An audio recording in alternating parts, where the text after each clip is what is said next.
I was raised Catholic in Catholic schools and an altar boy. And then about which we have I had no further questions, just so that you know. Oh, no.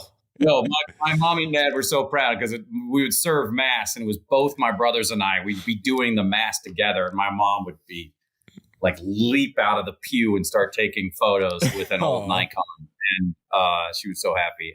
That's adorable. But yeah, then I had like a conversion experience when I was about 17 at a Young Life camp.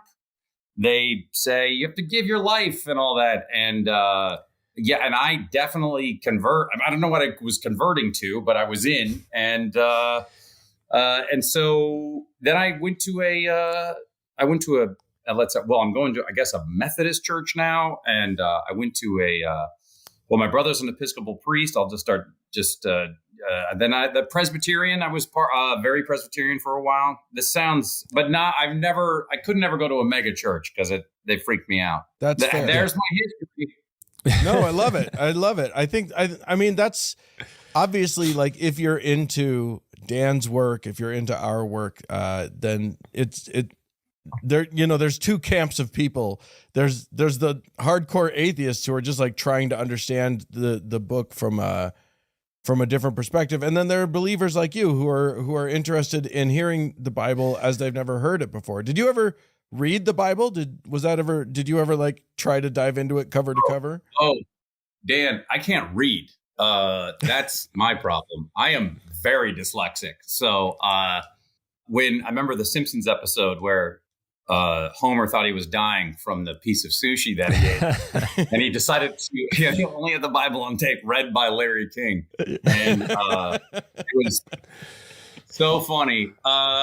I don't know. So I've never actually like sat down and read it. But I did say to Dan, because I'm always right on the verge of atheism. For me, it's either you believe it or just it's not. It doesn't exist.